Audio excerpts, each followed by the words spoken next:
அனைவருக்கும் வணக்கம். சண்முகராஜா ஜீவராஜா, முன்னாள் கரைச்சி பிரதேச சபை உறுப்பினர். நேற்றைய தினம் கிளிநொச்சி மாவட்டத்திலே உண்மையாகவே அபிவிருத்திக்கு எதிரான ஒரு ஆர்ப்பாட்டம் உண்டு.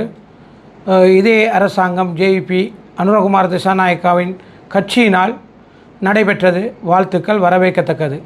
உண்மையாகவே எமது மாவட்டத்தை பொறுத்தவரையில் உண்மையாக இன்றைக்கு நாங்கள் வீதிகளை பொறுத்தவரையில் பார்த்தா சுண்டிக்குளம் வீதி, கண்ணகி நகர் வீதி, கல்மடு வீதி, அப்படியே பரந்தன் உள்ளக வீதிகள், அப்படியே முட்கொம்பன் வீதி, பூனையில் கௌதாரிமுனை வீதி, இங்கால கிராஞ்சி வளப்பாடு போன்ற வீதிகள் படு மோசமாக குண்டும் குழியுமாக காட்சியளிக்கிறது. உண்மையாகவே வளப்பாட்டில் இனிவரும் காலங்களில் மழை காலத்தில் ஒரு தரமே ஒரு நோயாளியை கூடி கொன்ற இயலாத அளவில் இருக்கிறார்கள். உண்மையாக அந்த அமைச்சர் முன்னாள் டக்ளஸ் தேவானந்தா அவர்களும் கல் வைத்தார்கள். இப்பொழுது சந்திரசேகர ஐயாவும் கல் வைத்தார்கள். கல் வைப்பதில் எல்லாரும் கட்டிக்காரர்கள். ஆனால் இந்த அபிவிருத்தி என்பது நடைபெறுவதே கிடையாது. மக்களை பைத்தியக்காரனாகி கொண்டிருக்கிறார்கள். அதுபோல் 17,500 வீடுகள் சஜித் பிரேமதாசாவால் கொடுக்கப்பட்டது. சஜித் பிரேமதாசால் கொடுக்கப்பட்ட வீடுகள் இன்று வரைக்கும் புதிய அரசாங்கம் வந்தும் எந்த ஒரு பிரதேச செயலகத்தும் போனால் அது சஜித்தால் கொடுக்கப்பட்டது. சஜித்தால் கொடுக்கப்பட்டது ஒதுக்கப்படுகிறார்கள். உண்மையாகவே புதிய ஒரு ஜனாதிபதி அனுர திசாநாயக்கா வரும்போது இந்த ஏழை மக்கள் இந்த வீட்டுக்கு ஒரு தீர்வு தருவாரா என்று சொல்லித்தான் வாக்குகளை போட்டு வடக்கு கிழக்கில் 7 பாராளுமன்ற உறுப்பினர்களை இந்த மேடைக்கு 225 பேரோடு அவரையும் கலைக்க விட்டுருக்கு. இன்றைக்கு ஒரு வருடமாகியும் எந்த ஒரு அபிவிருத்தியும் கிடையாது. சும்மா ஃபேஸ்புக்கில் அந்த அபிவிருத்தி இந்த அபிவிருத்தி ஊழலை பிடிச்சேன்னு சொல்கிறார்கள். உண்மையாகவே ஊழல்வாதிகள் யார்? பெரிய பெரிய அரசியல்வாதிகளை இன்னும் ஊழல்வாதிகளை பிடிக்கல. சின்ன சின்ன அரசியல்வாதிகளை பிடிச்சி ரணில் விக்ரமசிங்காவை கூட கைது பண்ணி 1 மணி நேரம் கூட ஜெயிலில் இருக்கல. ஸ்பெஷல் ஆஸ்பத்திரியில் விட்டு ஆஸ்பத்திரியிலேருந்து ரிலீஸ் பண்ணாங்க. இதுதான் சட்டமா? இதுபோல் இன்னும் படுமோசமான வேலைகள் நடைபெற்று கொண்டிருக்கிறது. அந்த ஒவ்வொரு வீட்டு நபரும் 50-60,000 ரூபா கொடுத்த நேரம் பவுன் 1 லட்சம் ரூபா விற்றது. அந்த 1 லட்ச ரூபா கொண்டு போய் 50,000 ரூபாய்க்கு அடகி வைத்து அந்த வீட்டுக்கு செலவழித்து இன்று பவுன் 3 லட்சம் விற்குது. இன்றைக்கு பவுனும் இல்லை, வீடும் இல்லை, நிற்கது இல்லாத கதியாக இருக்குது. போமிட்டுகள் உண்மையாகவே சில வங்கிகள் அடகு வைக்கப்பட்டிருக்கு. அந்த துன்பமான குடும்பத்துக்கு இந்த ஜனாதிபதியாலோ இந்த அரசாங்கத்தாலோ என்ன தீர்வு இருக்கிறது? அதுபோல் நான் நேற்று முன்றாத்து உண்மையாகவே திலீபன் அண்ணாவின் நிகழ்வுக்கு இந்த அமைச்சர் சந்திரசேகர ஐயா அஞ்சலி செலுத்த போது தடுத்திருந்தார்கள்.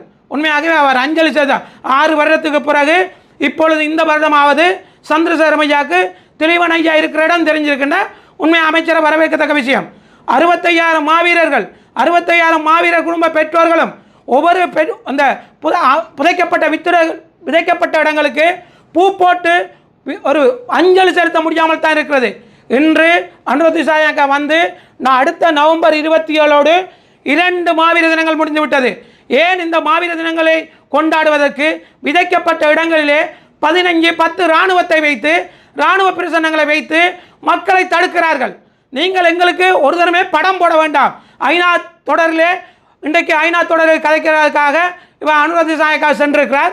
அந்த நேரம் நாங்கள் எல்லாம் ஒற்றுமையாக இருக்கிறோம், வடக்கு கிழக்கில் நாங்கள் ஒன்றாகத்தான் இருக்கிறோம் என்று சொல்லி வடக்கு கிழக்கு தமிழ் மக்களை பைத்தியக்காரனாக கூடாது. எந்த ஸ்ரீலங்கா அரசாங்கம் எந்த ஒரு சிங்கள தேசத்தில் சிங்கள ஜனாதிபதி வந்தாலும் தமிழர்களுக்கு நிம்மதி இல்லை. வடக்கு கிழக்கு நாங்கள் பிரிந்து செல்லத்தான் ஆசைப்படுகிறோம். 1987ஆம் ஆண்டு இலங்கை இந்தியா ஒப்பந்தத்திலே வடக்கு கிழக்கை பிரித்து எமக்கு தருவதாக சொல்லி இன்று வடக்கு கிழக்கு இணைவை கூடி இதே ஜனாதிபதி அனுர திசாநாயக்கா நீதிமன்றம் சென்று பிரித்தது நாங்கள் மறந்துவிடவில்லை. மாகாண சபை தேர்தல் என்று சொல்லி காலங்காலமாக இன்றைக்கு எத்தனை வருடங்களை காட்டுகிறார்கள். இது நடைபெறுவது கிடையாது. நாங்கள் சர்வதேசத்தை தான் நம்புகிறோம். சர்வதேசம் ஒரு நீதிமன்றம் என்றுதான் கூறுகிறோம். ஆனால் எமது மக்களுக்கான நீதியான ஒரு தீர்வு வேண்டும். உண்மையாகவே அபிவிருத்திகள் நடைபெறவில்லை. எமது மாவட்டத்திலே கிளிநொச்சி மாவட்டத்தில் துப்புரவாக எந்த ஒரு அபிவிருத்தியும் நடைபெறவில்லை. பிரதேச சபை கொண்டு வந்து ஜேசிபியாலும் மோட்டார் கிரண்டாலும் ரோட்டை வெட்டி 1 மாதத்துக்கு படம் போடுறது அபிவிருத்தி கிடையாது. ஒரு கருத்த ரோட் கிடையாது. உண்மையாகவே இது அபிவிருத்தி நடைபெற வேண்டும். இந்த வீடு இல்லாத மக்களுக்கு இனி வரும் காலங்களிலே கட்டாயம் புதிய வீடுகள் வர வேண்டும் என்பதுதான் எனது கோரிக்கை. அதுபோல இந்த நவம்பர் 27 இந்த துயிலமிலங்களிலே இராணுவங்கள் அகற்றப்பட்டு மக்கள் அஞ்சலிக்காக விட வேண்டும். இதுதான் நாங்கள் ஐநாவிடம் கேட்கிறோம், சர்வதேசத்திடம் கேட்கிறோம். இந்த அரசை நம்பவில்லை. சர்வதேசமே எங்கள் பிள்ளைகளுக்கு பூ போட்டு அஞ்சலி செலுத்த எங்கள் இடங்களை விட்டு இராணுவம் வெளியேற வேண்டும். நன்றி.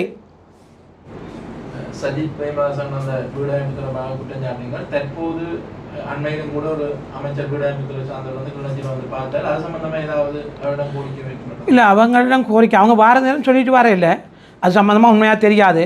மக்கள் படும் அவல நிலைகளை வந்து இனி மழை காலத்தில் உண்மையாகவே இந்த தற்காலிக குடிசை கூடி இல்லாமல் இருக்கார்கள். அவங்கள்ட்ட இருந்த ஒரு 5 பவுன் நகையும் இல்லாமல் போய், வீடும் இல்லாமல் போய், காணியில் ஒரு அத்திவாரம் மட்டும் இருக்குதோல்சு. அவர்களுக்கான தீர்வு கட்டாயம் கிடைக்கப்பெறும் என்றுதான் எனது ஆதங்கம். நேற்று கரைச்சி பிரதேசம் முன்பாக ஒரு போராட்டம் நடைபெற்றது.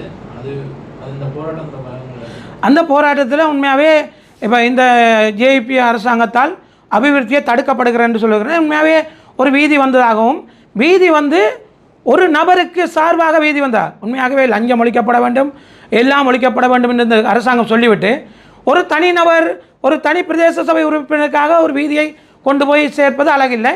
அது அரசாங்க அதிபர், பிரதேச செயலகம், பிரதேச சபை சேர்ந்து முடிவெடுத்து இந்த வீதியை கட்டாயம் கொடுக்க வேண்டும் என்றால் கொடுக்கணும்.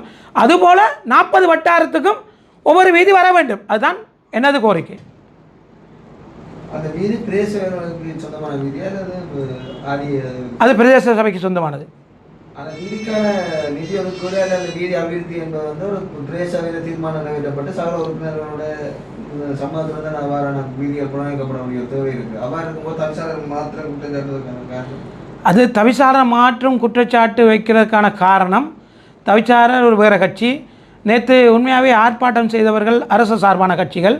அதில் உண்மையாகவே 40 வட்டாரத்திலிருந்து 40 வட்டார உறுப்பினர்களும் குறுகிய பேர் ஆர்ப்பாட்டம் செய்தார்கள். அந்த ஆர்ப்பாட்டம் உண்மையாகவே இப்படி எல்லா இடங்களிலுமே எங்கள் மக்கள் ஆர்ப்பாட்டத்தை செய்து தான் ஒரு வீதியை பெற்றுக்கொள்ள வேண்டும் என்றால் அது உண்மையாகவே கிளிநொச்சியில் தொடர்ந்து ஆர்ப்பாட்டங்கள் இனி நடைபெறும் கிராமமாக. இந்த அணையா விளக்கு போராட்டத்துக்கும் இந்த தியாதிபன் திலீபனுடைய நிகழ்வுக்கும் வந்த அரசியல்வாதிகளை வந்து ஓரங்கட்டுறது இல்லை, அவர்களை வந்து அப்படத்திலிருந்து அப்புறப்படுத்துவதான செயற்பாடுகள் வந்து பரம காலமாக வந்து நடைபெற்றது. இது வந்து வழியாக இன்னும் ஒரு கருத்து இருக்குது. மத்திய அரசாங்கத்தினுடைய அமைச்சர்கள் இவ்வாறான இடங்களுக்கு வருவது வந்து இந்த பிரச்சனையை வந்து அரசாங்க ரீதியில் வந்து முன்னெடுத்து செல்லலாம் என்ற மாதிரியான ஒரு கருத்தாளர் வந்து முன்வைக்கப்பட்டிருக்கிறது. இவ்வாறான நிலையில் வந்து இவர்களை வந்து அகற்றுறது வந்து நீங்கள் எப்படி பார்க்குறீங்க? இல்லை, அகற்றுறது என்னென்றா இப்போ உண்மையாகவே இப்போ சந்திரசேகரம் ஐயா 6-7 வருஷம் இந்த யாழ் மாவட்டத்தில் இருந்தவர். இதுவரை காலத்தில் இந்த ஒரு துயிலம் இல்லத்திலேயோ இந்த நினைவுலையோ கலந்து கொள்ள இல்லை. இந்த வருஷம் புதிய ஜனாதிபதி வந்த பிறகு இப்படியான இதில் கலந்து கொள்வது உண்மையாகவே போற்றத்தக்க விஷயம். நான் அதுக்கு எதிரானவன் அல்ல. ஆனால் இந்த மாவீர தினங்களில் மாவீரர் பெற்றோர்கள் வணக்க ஸ்தலத்தை விடுதலை செய்வார்களாக இருந்தால் அது போற்றலாம். இது நான் ஐநாவில் இப்போ ஐநா தொடர் நடந்து கொண்டிருக்கிற நேரத்தில் இப்படியான இப்போ ஒரு அமைச்சர் வந்து திலீபனுக்கு அஞ்சலி செலுத்தினா இவர்கள் அங்கே வைக்க போகிற நிகழ்ச்சி நிரல் என்னவென்றால், நாங்கள் விடுதலை புலிகள் இறந்தவர்களை நாங்களும் அஞ்சலி செலுத்துகிறோம், நாங்கள் எல்லாம் ஒன்றாக தான் இருக்கிறோம், தமிழ் மக்களும் நாங்கள் சிங்கள மக்களும் ஒன்றாக இருக்கிறோம், 7 அமைச்சர்மாருக்கு எங்களை தமிழ் மக்கள் வாக்கு தந்திருக்கார்கள், ஆகவே எங்கள் நாட்டில் ஒரு பிரச்சனையும் இல்லை, எங்கள் நாடு பிரிக்க தேவையில்லை, தமிழ் மக்களும் சிங்கள மக்களும் முஸ்லீம் மக்களும் நாங்கள் ஒன்றாக இருப்பதற்கு காட்டுவதற்காகவே இந்த வேஷம் என்றுதான் எனது கருத்து. எதிர்வரும் நவம்பர் 27 வந்து நம்ம மாவீரர்களை அஞ்சலி செலுத்துறதுல வந்து மாவீர துயிலுமில்லங்கள் வந்து இன்றும் வந்து இராணுவத்தினரெல்லாம் கொண்டிருக்கின்றார்கள். இவ்வாறான நிலையில் துயிலுமில்லங்கள் வந்து இராணுவத்தினர் வெளியேற்று போடுவதா இல்லை அதுக்கான ஏதாவது சேர்த்துட்டாங்கமா முன்னெடுப்பதற்கான ஏதாவது திட்டங்கள் இல்லை. இப்போ இது மங்கள சமரவீரா வந்து ஒரு ஐநாவில் கதைச்ச காலத்துலேருந்து வணக்க ஸ்தலங்களை நாங்கள் விடுதலை செய்வோம்னு எந்த சிங்கள பேரினவாத அரசு வந்தாலும் இதுவரைக்கும் நடக்க இல்லை. இந்த அனுரோத திசாநாயக்கா அப்படியான ஆட்சியில் அது ஒரு காலத்தை விடுதலை இந்த நவம்பர் 27க்கு விடுவாக இருந்தால் ஒரு போற்றத்தக்க விஷயம். இது ஒரு உண்மையாகவே தமிழ் மக்கள் மத்தியில் ஒரு இடம் பிடிக்கக்கூடிய விஷயம். பார்ப்போம், பொறுத்திருந்து பார்ப்போம். விழாவிட்டாலும் எங்கேயோ இடத்துல நாங்கள் தேராவில் துயிலம் இல்லத்தை பொறுத்தவரையிலையும் இன்றைக்கி அயலில் தான் பக்கத்து காணியில் தான் நாங்கள் அந்த நிகழ்வை செய்து கொண்டிருக்கோம். அதில் இருக்கிற 12 இராணுவம், உண்மையாக இராணுவம் சொல்லுது எங்களோட மேல் மட்டங்கள் முடிவெடுத்தால் நாங்கள் வெளியேறி விடுவோம் என்று தான் சொல்லுகிறார். இப்போ மேல் மட்டம் ஆறு இன்றைக்கு இராணுவத்துக்குரிய முக்கிய பொறுப்படுத்திருக்கிறாரு ஜனாதிபதி. நினைச்சா இன்றைக்கு நிறைவேற்றலாம். 3-2 பெரும்பான்மையான ஆட்சி தட்டி உடனே ஒரு மனத்தியாத்திரை செய்யக்கூடிய வேலையில் ஏன் செய்யாமல் இருக்கிறார்கள் என்பதுதான் எனது கருத்து.